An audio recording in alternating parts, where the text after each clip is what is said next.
Selamat datang di Indonesia, negara tercinta dengan kekayaan budayanya dan tradisi yang beragam.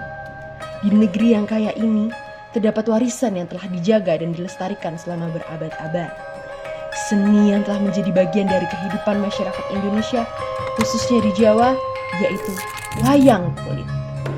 Seni tradisional yang menggambarkan kehidupan dan kebijaksanaan leluhur menjadi bagian yang tak terpisahkan dari kekayaan budaya Indonesia. Dalam film dokumenter ini, kita akan menjelajahi sejarah, filosofi, dan keindahan wayang kulit. Mari bergabunglah dengan kami dalam perjalanan mengeksplorasi warisan budaya Indonesia yang luar biasa ini.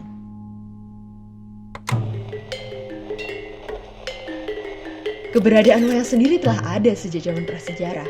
Makna kata wayang ini berasal dari kata bayang-bayang, atau artinya adalah bayangan. Sejarah wayang kulit dimulai pada abad ke-9, ketika para pedagang dari India dan Tiongkok datang ke Indonesia. Mereka datang dengan membawa teknik-teknik pengolahan kulit yang unik, yang kemudian berkembang menjadi seni wayang kulit yang khas Indonesia.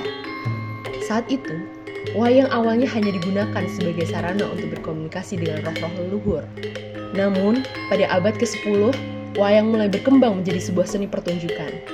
Wayang kulit menjadi salah satu bentuk wayang yang paling populer. Dengan menggunakan kulit sapi atau kambing yang telah diukir dan dicat, wayang kulit menceritakan kisah-kisah dari Hindu dan Buddha. Dan wayang kulit juga digunakan sebagai media pengajaran dan hiburan di kerajaan Majapahit. Wayang kulit menjadi sangat populer di Jawa dan kemudian menyebar ke seluruh Indonesia. Lalu, pada masa kolonial, wayang kulit masih dipertahankan sebagai warisan budaya Indonesia yang telah mempengaruhi banyak aspek kehidupan masyarakat Indonesia, dari bahasa, sastra, hingga filsafat. Sehingga wayang kulit menjadi simbol identitas budaya dan kebanggaan rakyat Indonesia.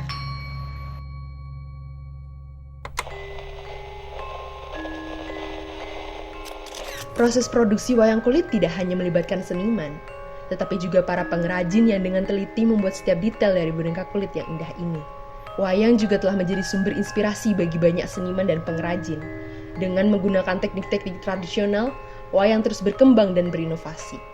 Mereka menjunjung tinggi nilai persatuan dalam setiap langkah pembuatan wayang kulit. Sri Rejeki Ndorowati, pembuat wayang kulit yang terkenal di Yogyakarta, memiliki perjalanan hidup yang panjang dan penuh tantangan. Apa yang melatar belakangi Sri Rejeki Ndorowati sebagai pembuat wayang kulit? Yang melatar belakangi Sri Rejeki Ndorowati jadi pengrajin wayang kulit itu sendiri, pada zaman dulu itu nenek moyang udah menjadi pengrajin wayang kulit. Dan kebetulan dahulu juga wayang kulit itu sebagai sarana untuk menyebarkan agama Islam oleh Sunan Kalijaga juga. Lalu di sini itu kalau dulu dari cerita Bapak itu sendiri tuh di sini juga ada seperti sunan, namanya kalau di sini melakukan perjalanan jauh gitu loh Mbak. Perjalanan jauhnya itu jadi dia nggak bisa jalan atau deprok kalau bahasa Jawanya dulu. Jadi di sini disebut desanya Depok. Nah, lalu di situ ada pertama kali orang itu buat wayang kulit kayak gitu. Lalu dari situ Simbah belajar juga. Lalu Simbah diturunkan oleh Bapak pada tahun 1982, mulai usaha ini diteruskan oleh Bapak gitu sih. Untuk nama Sri Rejeki Ndorowati sendiri itu dari mana? Kalau Sri Rejeki Ndorowati itu dari Bapak ya, Mak. Iya, Sri itu melambangkan rezeki yang lestari gitu loh, Mbak. Terus Ndorowati itu rumahnya Krishna. Nah, rumahnya Krishna jadi Ndorowati. Nah, rumah ini ki semoga banyak rezekinya yang lestari gitu. Kalau iya sama. Ya, memang proses pembuatan wayang kulit tidak hanya melibatkan seniman, tetapi juga para pengrajin yang dengan teliti membuat setiap detail dari boneka kulit yang indah ini. Untuk pertanyaan kedua, bagaimana perjalanan hidup seorang bapak atau tadi Simbah ya mungkin ya, yang hingga akhirnya memilih profesi sebagai pembuat wayang kulit. Kenapa nggak memilih profesi yang lain, tapi memilih untuk melestarikan wayang kulit ini? Kalau dari cerita dari Bapak ini kebetulan untuk mata pencarian di sini dulu tuh sangat susah banget ya. Jadi di sini dulu zaman dulu tuh ada namanya londo atau bule. Di sini Iya. banyak banget wisatawan bule itu biasanya ke sini beli wayang-wayang kayak gitu. Jadi mulailah memilih ya udah kerajinan wayang kulit aja. Terus untuk melestarikan juga. Terus akhirnya memilih mata pencarian yang ini karena kalau dulu itu seperti bahan-bahannya itu mudah banget dicari, beda kalau sekarang. Jadi akhirnya memilih itu. Untuk proses pembuatan wayang kulit itu dilakukan sendiri oleh Sri Rezeki Ndorowati atau ada yang lain? Kalau untuk pembuatannya sendiri dilakukan sendiri juga, tapi juga ada beberapa orang yang membantu. Untuk karyawannya ada 7, tapi kebetulan kalau di wayang kulit itu sendiri untuk pembuatannya nggak di satu tempat, tapi dibawa pulang kalau di sini. Jadi nanti kalau misalnya udah jadi baru dikembalikan ulang gitu. Apa saja ya kira-kira bahan-bahan yang digunakan dalam pembuatan wayang kulit itu sendiri? Kulit, cat, terus tata. Untuk memahatnya natah memahat. tadi, iya. Untuk kulitnya itu sendiri dari kulit apa Ibu? Dari kulit sapi. Sapi atau ada lagi yang lain? Ada yang kerbau, Kambing kambing. bisa. Mm-mm. Bagaimana cara Sri Rezeki Ndorowati itu sendiri mengukir dan menghias wayang kulit? Untuk mengukir sendiri tadi ada tekniknya. Kalau di wayang itu namanya tekniknya tatah. Ditatah dulu baru nanti kita mau model apa nih digambar dulu, dicorek itu digambarnya di kulitnya itu baru ditata sesuai dengan motif yang digambar tadi gitu.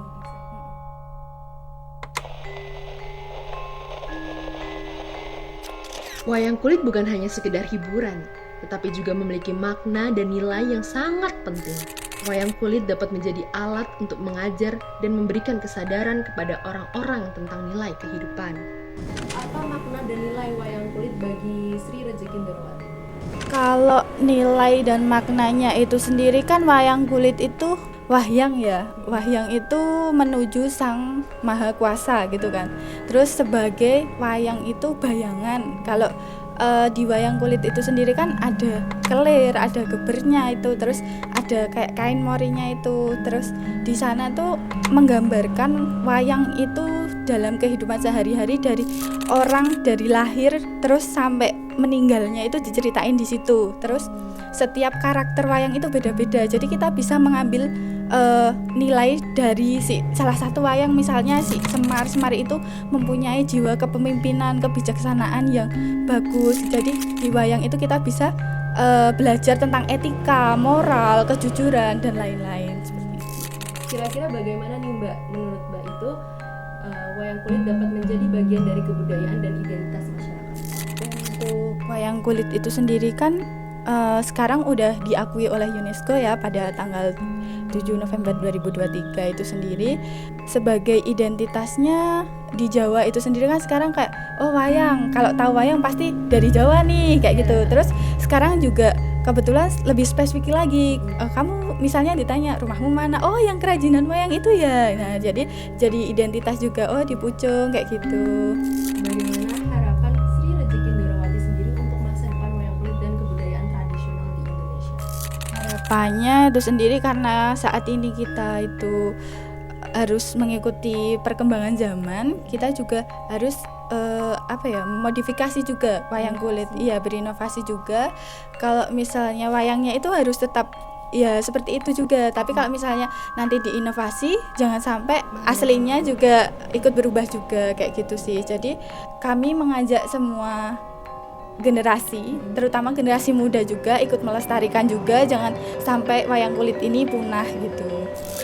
Wayang kulit bukan hanya sekedar seni tradisional, tetapi juga simbol kebudayaan dan identitas masyarakat Indonesia. Dengan sejarah yang kaya dan pengaruh yang luas, wayang terus menjadi bagian dari kehidupan masyarakat Indonesia. Maka dari itu, mari kita terus mendukung dan menghargai kebudayaan tradisional agar dapat terus melestarikan identitas kita sebagai bangsa Indonesia. Terima kasih telah menonton film dokumenter ini. Semoga film ini dapat memberikan gambaran yang lebih lengkap tentang produksi wayang kulit Sri Rezeki Ndorowati dan nilai-nilai yang terkait dengan kebudayaan tradisional sebagai bentuk dari Pancasila Sila ketiga. Kurang lebih yang mohon maaf. Sekali lagi, terima kasih. Sampai jumpa. Halo, saya di sini Christophorus Amerindito sebagai audioman dan kameramen. Kesan dan pesan saya hari ini di sini sangat menyenangkan karena yang pertama saya mendapatkan pengalaman baru tentunya, dan saya jadi mendapat kenalan baru, lingkungan baru yang tentunya mungkin akan sangat berguna bagi saya. Halo semuanya, perkenalkan nama saya Ahmad Rifki dan saya di sini sebagai editor di film dokumenter ini. Ketemu sama orang-orang yang sama-sama pecinta seni dan ingin melestarikan budaya Indonesia itu juga hal yang seru dan menyenangkan. Kayak masih bisa ngelihat banyak orang yang masih peduli sama kebudayaan di Indonesia tentunya. Intinya hari ini seru banget. Halo semuanya, kenalin nama aku Hasanina Satima. Aku selaku scriptwriter dan co-director di sini. Kesan pesan yang aku dapetin dari syuting kali ini tuh Jogja panas banget. Jadi kayak ya lumayan bener-bener terkuras energi ya. Cuman seru kayak yang dibilang sama yang sebelum-sebelumnya seru. Dan dari mulai sebelum produksi sama produksi capek sih. Cuman ya itu tadi ada hikmah yang diambil kalau ketemu orang-orang yang seru dan berpengalaman, itulah tentunya. Ya itu aja sih mungkin yang bisa aku bilang di kesan pesan kali ini. Thank you. Halo teman-teman, aku Ainata Spita. Aku di sini sebagai scriptwriter. Kesan buat film Pancasila ini seru banget, mengesankan ya karena ini pengalaman pertama buat aku. Jadi kayak wow banget lah intinya. Halo, aku Lentas Dinilat, bisa dipanggil Ateng. Aku di sini jadi director, kameramen sama co-editor. Aku datang ke sini dengan keadaan tidak baik-baik saja. Alhamdulillahnya saya bisa membackup semuanya dengan baik menurut saya. Saya sangat-sangat suka sih karena masih ada yang bikin wayang yang mungkin orang-orang sekarang tahun 2024 itu pada bilang wayang tuh ketinggalan zaman. Ternyata setelah saya lihat secara langsung, ternyata itu enggak, bro. Terima kasih semuanya. Saya sangat senang sekali hadir hari ini. Terima kasih. Thank you.